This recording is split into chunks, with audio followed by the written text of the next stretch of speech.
જૂનાગઢ જિલ્લાના માળિયા હાટીનાના કાલેમડા ગામની 16 વર્ષીય યુવતીનો માણાવદરના યુવક સાથે ઇન્સ્ટાગ્રામમાં સંપર્ક બાદ મળવા બોલાવી સંબંધ રાખવા દબાણ કરાતા યુવતીએ આત્મહત્યા કરી જીવન ટૂંકાવી લેતા અરેરાટી વ્યાપી છે। બનાવની પ્રાપ્ત વિગત મુજબ માળિયા હાટીનાના કાલેમડા ગામની યશવંતી નયનભાઈ સોલંકી ઉંમર વર્ષ 16ની તરુણીએ 2 દિવસ પહેલા પોતાના ઘરે હતી ત્યારે એસિડ પી લેતા પ્રથમ જૂનાગઢ બાદ વધુ સારવાર માટે રાજકોટ સિવિલ હોસ્પિટલમાં ખસેડવામાં આવતા ચાલુ સારવાર દરમિયાન દમ તોડી દેતા પરિવારમાં કલ્પાંત સર્જાયો હતો। મારું નામ છે સોલંકી નયનભાઈ ખીમાભાઈ। હું જાતે દેવી પૂજક છું ને કારેમડા ગામમાં રહું છું। મારી છોકરી ભણતી હતી, માળિયા અભ્યાસ કરે છે 11માં ને એ વિશેની મને કોઈ માહિતી નથી ને છોકરીને કોઈ છોકરાએ પ્રેમજાલમાં ફસાવેલી હોય આગળના ટાઈમમાં કે પછીના ટાઈમમાં એને બ્લેકમેલ કરવામાં આવી છે અને એ છોકરીએ આ રીતે બ્લેકમેલ કરીને મળવા ગઈ અને કોઈ અમારા ગામના વ્યક્તિને જોઈ ગયા ત્યારથી એમ થઈ ગયું કે મારે મારા પપ્પાને શું મોઢું બતાવવું, એના કારણે છે ને આ સુસાઇડ કરી લીધું છે। બનાવની જાણ હોસ્પિટલની પોલીસ ચોકીના સ્ટાફે માળિયા હાટીના પોલીસને કરતા પોલીસ સ્ટાફે હોસ્પિટલ પહોંચી જરૂરી કાર્યવાહી કરી હતી। આપઘાત કરનાર તરુણીનો ધોરણ 10માં અભ્યાસ કરતી હતી અને એક ભાઈ 2 બહેનમાં બીજા નંબરની હતી। તેણીના પિતા મજૂરી કામ કરે છે।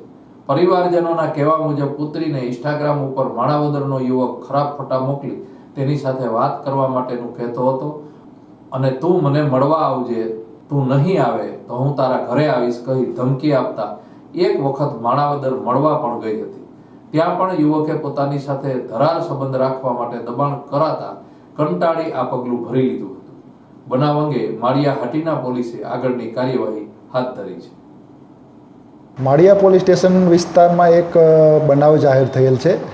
બનાવની વિગતો જોઈએ તો માળિયા હાટીના તાલુકાના કાલિમડા ગામનો બનાવ છે। કાલિમડા ગામે દેવી પૂજક સમાજની એક દીકરી સગીર વયની હતી।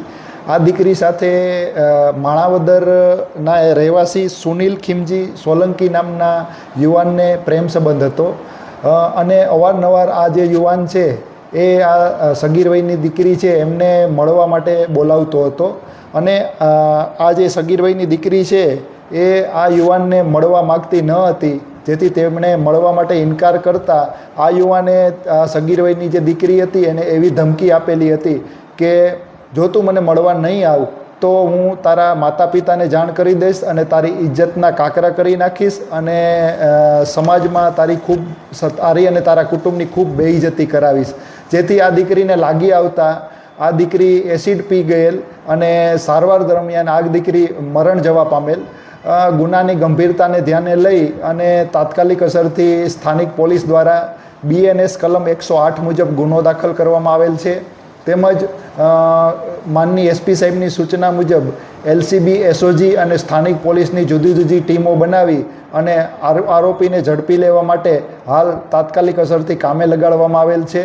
હાલ આ ગુનાની તપાસ માળિયા PSI શ્રી SI સુમરા કરી રહ્યા છે। વધુ વિગતો મળીએ આપને વિગતવાર જણાવવામાં આવશે।